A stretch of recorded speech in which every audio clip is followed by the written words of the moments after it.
महाकुंभ में जो दुर्घटना सामने आई है वो बहुत त्रासद है, दुखद है और सभी के प्रति बहुत गहरी संवेदना हमारी है। लेकिन उस दुर्घटना को लेकर के सरकार को और मुख्यमंत्री को आक्षेप करना और छिद्रान्वेषण करना या उन्हें दोषी मानना, मैं समझता हूं ये एक कुंठा का प्रकटीकरण है और कुछ नहीं है। जितनी भीड़ प्रयाग में हो रही है और जितने बड़े पैमाने पर यहां आने वाले लोगों के लिए व्यवस्थाएं निर्धारित की गई हैं, उसको देखते हुए ये अपूर्व है। इसके पहले भी ऐसी व्यवस्था नहीं हुई है और आगे भी हम इसकी कल्पना नहीं कर सकते हैं। असाधारण भीड़ है, आई हुई जनता भक्तिभाव से, श्रद्धा से भरी हुई है और वो सारे लोग सामान्य नागरिक नियमों का पालन भी नहीं कर पा रहे हैं, जिसके कारण ये परिस्थिति सामने आई है। मुख्यमंत्री से इस्तीफा मांगना गहरी कुंठा है और कुछ नहीं है और बहुत हम लोगों के लिए लज्जास्पद है। एक महत्वपूर्ण पीठ के व्यक्ति को, एक बड़ी पहचान के व्यक्ति को इस तरह की ओछी बात नहीं करनी चाहिए। अगर योगी आदित्यनाथ जो महीनों पहले से आकर के महाकुंभ मेले की व्यवस्था को सुनिश्चित कर रहे हैं, देश भर में घूम करके इस कुंभ की महिमा को बढ़ा रहे हैं, भारतवर्ष और उत्तर प्रदेश की महिमा को बढ़ा रहे हैं, संतों के ऊपर मुख्य पर्वों पर हेलीकॉप्टर से फूल बरसा रहे हैं, अगर उनके काम और उनकी व्यवस्था के प्रति हमारा संदेह है और हमारी निष्ठा पक्की नहीं है, तो कौन है जो यहां आकर ठीक कर देगा? यदि योगी आदित्यनाथ अच्छे मुख्यमंत्री नहीं है महाकुंभ की व्यवस्था को लेकर के, तो नाम बताना चाहिए कौन है। इतने बड़े समाज को, इतने बड़े प्रांत को, इतने बड़े मेले को, जिसको यूनेस्को मानवता की अमूर्त सांस्कृतिक धरोहर कह रहा है, उसके रूपायन करने वाले शिल्पी को आप कह रहे हैं आप इस्तीफा दे दें, दूसरे किसी को बना दीजिए। किसको बना दें? और जो कह रहा है दूसरे किसी को बना दें, वो स्वयं बनकर जरा ठीक कर दे इसे। अपना मठ चलाने में, अपना शिविर चलाने में, अपनी व्यवस्थाएं चलाने में लोगों को लाले पड़ जा रहे हैं व्यवस्थाओं के। और सबसे घनी आबादी वाले एक राज्य का मुख्यमंत्री दिन रात एक करके पूरी व्यवस्थाओं को लगा करके यहां सेवाएं दे रहा है और आप उस पर आक्षेप कर रहे हैं, उसके प्रामाणिकता पर, उसके काम करने की शैली पर प्रश्न उठा रहे हैं। आप समाज में अराजकता फैला रहे हैं और लोगों को बरगला रहे हैं। हमें अपने दिन भूलने नहीं चाहिए। सड़कों पर घसीट करके जब लाठियों से पीटा गया था, उस मुख्यमंत्री से इस्तीफा लिया था क्या? पालघर के निहत्थे साधुओं को दौड़ा करके मार डाला गया था, उस मुख्यमंत्री से इस्तीफा लिया था क्या? अयोध्या में निहत्थे राम भक्तों को दौड़ा दौड़ा करके गोली से भून दिया गया था, उस समय इस्तीफा लिया था क्या? योगी आदित्यनाथ से इस्तीफा चाहिए। इतनी राजनीति में रुचि है तो आइए राजनीति करिए।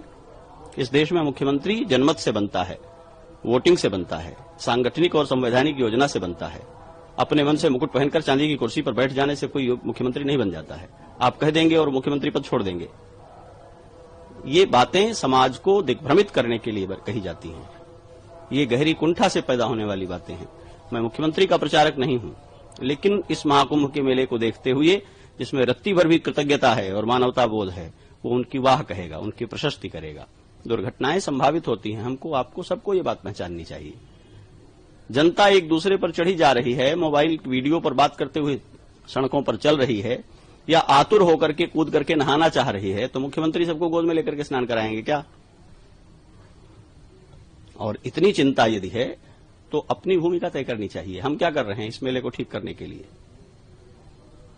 बहुत लज्जास्पद है और ये सुनकर के बहुत दुख हो रहा है कि हमारे भारत के, स्वतंत्र भारत के इतिहास में एक मुख्यमंत्री जिसने अपनी सबसे बड़ी प्रतिबद्धता धर्म को, हिंदुत्व की पहचान और सम्मान को बना रखा हो, उसको धार्मिक पहचान का वहन करने वाला एक व्यक्ति कहे कि वो इस्तीफा दे दें, वो योग्य नहीं है और वो नहीं संभाल पाएगा, लिपापोती करेगा। अब भाषा सुनिए, यही भाषा होती है। यही बोल करके समाज को हम सिखाएंगे बोला कैसे जाता है, बात कैसे की जाती है। आपको क्रोध भी हो तो आपके लहजे में, आपके चरित्र की, आपकी वाणी की बात जो है प्रकट होनी चाहिए। आप असहमत भी हो तो आप असहमत हैं तो बात करिए, अपनी असहमतियां रखिए। महाकुंभ के इस बीच में जब विश्व हमें देख रहा है, पूरा भारत उमड़ करके यहां आ रहा है, तो आप अराजकता फैला करके, लोगों को डिमोरलाइज करके, लोगों के बीच में अविश्वास भर रहे हैं। मुख्यमंत्री को इस्तीफा दे देना चाहिए। जो इस्तीफा मांग रहे हैं वो स्वयं मुख्यमंत्री बनकर ठीक कर देंगे इसको। हमारा इतिहास दुर्घटनाओं से भरा हुआ है। कोविड महामारी में लाखों लोग मरे हैं, किसको इस्तीफा दे देना चाहिए?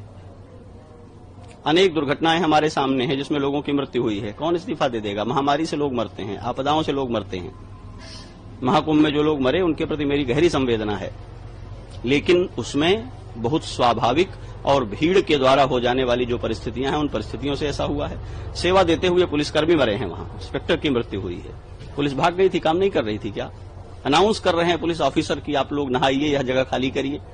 सबके काम करने की एक सीमा है। सारी अच्छाइयों का विधिवत पालन करते रहने पर भी जहां जनसम्मर्द इकट्ठा होता है वहां दुर्घटनाएं संभावित रहती हैं। व्यवस्थाओं को, शासन को दुर्घटनाएं रोकनी होती हैं, वे इस पर काम करते हैं। दिन रात पुलिस, प्रशासन, व्यवस्था, सरकार के लोग एक पांव पर खड़े रहकर काम कर रहे हैं। हम सारी व्यवस्थाओं को निरस्त कर देंगे तो फिर हमारे भीतर ही इतना सिद्धिबल होना चाहिए कि मरे हुए लोगों को जीवन दान कर दें, वापस मंत्र पढ़ करके फूंक दें, या कोई ऐसा हम स्तंभन कर दें, ऐसी कोई व्यवस्था कर दें कि भीड़ उन्माद से एक दूसरे पर गिरेगी नहीं।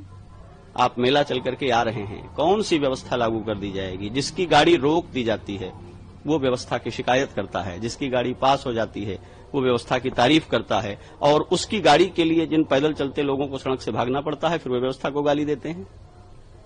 जिस भीड़ में, जिस मेले में पैदल बच्चों को पीठ पर लादे, गठरी सिर पर लादे हुए आबाल, वृद्ध, स्त्री, पुरुष चल रहे हैं और सड़क पर चलने की जगह नहीं मिल रही है, उसी भीड़ में चलने के लिए माननीय लोगों को पास जारी किए गए हैं और गाड़ी मोटर लेकर के घूम रहे हैं और कह रहे हैं मुख्यमंत्री को इस्तीफा दे देना चाहिए।